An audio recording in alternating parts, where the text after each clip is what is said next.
I thank the gentleman, and Mr. Speaker, I ask unanimous consent to revise and extend my remarks. Without objection, the gentleman is recognized. The question we're facing today is, should we leave Afghanistan? I think the answer is very clear, and it's not complicated. And of course, we should, as soon as we can. This suggests that we can leave by the end of the year. If we don't, we'll be there for another decade, would be my prediction. The American people are now with us. A group of us here in the Congress, bipartisan group, for nearly a decade have been talking about this, arguing not to expand the war, not to be over there, not to be a nation building, and the American people didn't pay much attention.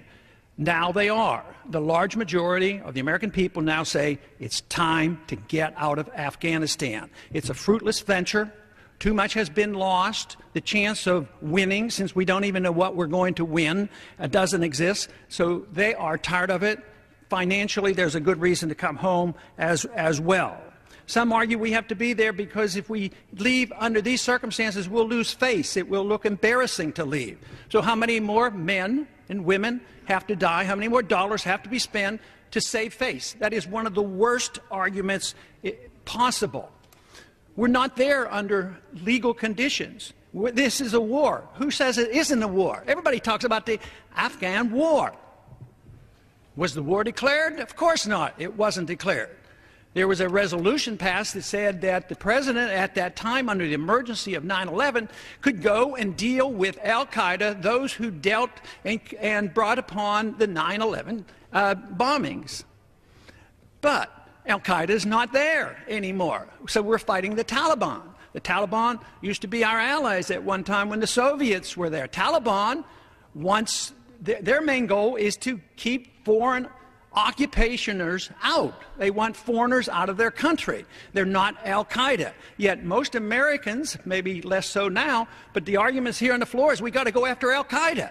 This is not a war against al-Qaeda. If anything, it gives the incentive for al-Qaeda to grow in numbers rather than dealing with them. You know, the money issue, we're talking about a lot of money. Huh? How much do we spend in the year? Probably about $130 billion, up to $1 trillion now in this past decade. Later on in the day, we're going to have two votes.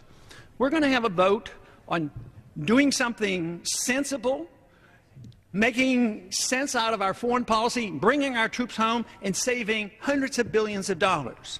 And then we also will have a vote against NPR, to cut the funding of NPR. There is a serious question about whether that will even cut one penny, but at least the fiscal conservatives are going to be overwhelmingly in support of slashing NPR, go home and brag about how they're so great fiscal conservatives, and the very most they might save is $10 million.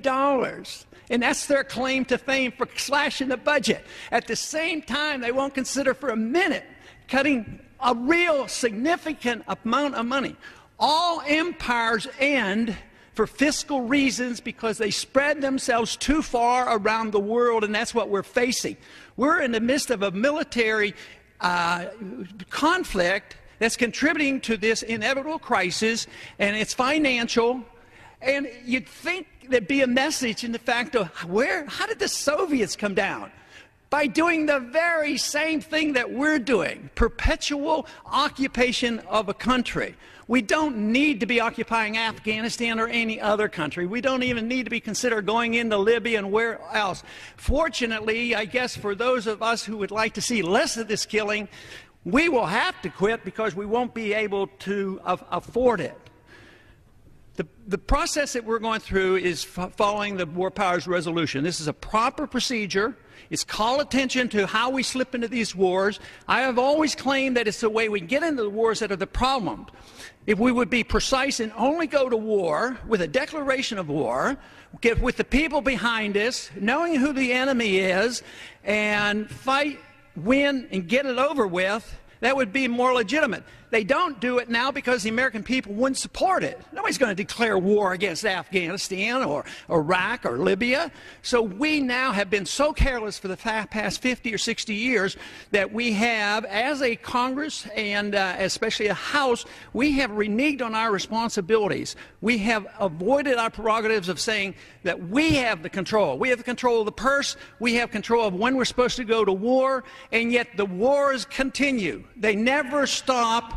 And yet we are going to be completely brought down to our knees. We can't change Afghanistan. People who are bragging about these changes, you know, even if you could, you're not supposed to. You don't have the moral authority. You don't have the constitutional authority. So I would say, the sooner, the sooner. Yield him 30 more seconds. Gentleman is recognized for 30 more seconds. I would say the sooner the better. We can come home. This process says come home. Under the law, it says you should start bringing troops home within 30 days. This allows up to the end of the year after this would be passed. But this needs to be done, and a message needs to be sent. And someday we have to wake up and say, if you are a fiscal conservative, you ought to look at the waste. This is military Keynesianism to believe that we should do this forever. So I would say this is the day to be on record and vote for this resolution.